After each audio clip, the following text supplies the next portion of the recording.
আমার ভাইয়েরা, আমার বাবারা, কথাগুলো দিলের কান দিয়ে শুনবেন। আল্লাহর হাবিব সাল্লাল্লাহু আলাইহি ওয়াসাল্লাম বলেন, এই জান্নাতের বাগানে ঢোকার সময় একদল ফেরেশতা ব্যারিকেড দিয়ে রাখছে, আর আল্লাহকে জিজ্ঞাসা করেছে, রব্বুল আলামিন, তোমার জান্নাতের বাগানে কোনো গুনাহগার থাকতে পারবে না। তোমার বান্দার কবিরা গুনাহ তো আগেই ক্ষমা করে দিয়েছো, সগীরা গুনাহ আগেই ক্ষমা করে দিয়েছো, কবিরা গুনাহ আছে, বড় গুনাহ।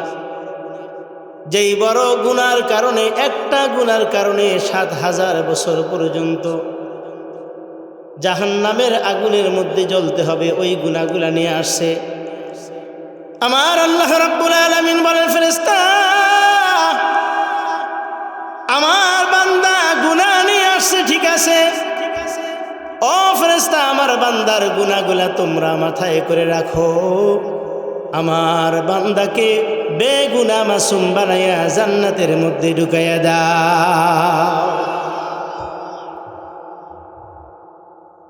আমার ভাইয়েরা, যারা এই জান্নাতের বাগানের মধ্যে আছেন, যদি জীবনের ভুলগুলা স্মরণ করে তওবার সাথে বসতে পারেন, আমার আল্লাহ রাব্বুল আলামিন বলেন, সূরাতুল ফুরকান ৭০ নম্বর আয়াত, আমার আল্লাহ রাব্বুল আলামিন বলেন, ইল্লা মান তাবা ওয়া আমানা ওয়া আমিলা আমালান সালিহান ফাউলাইকা ইউবাদদিলুল্লাহু সাইয়্যাতিহিম হাসানাত। আল্লাহু আকবার।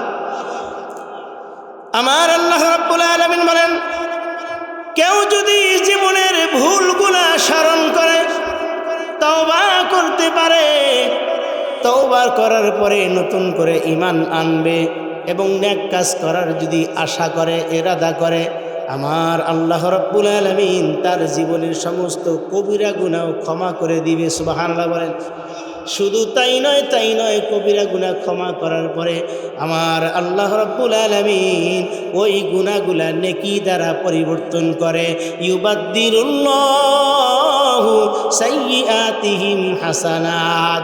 ওই গুনাহগুলা নেকি দ্বারা পরিবর্তন করে ওই বান্দার আমলনামায় লিখে দিবে। জোরে বলি সুবহানাল্লাহ।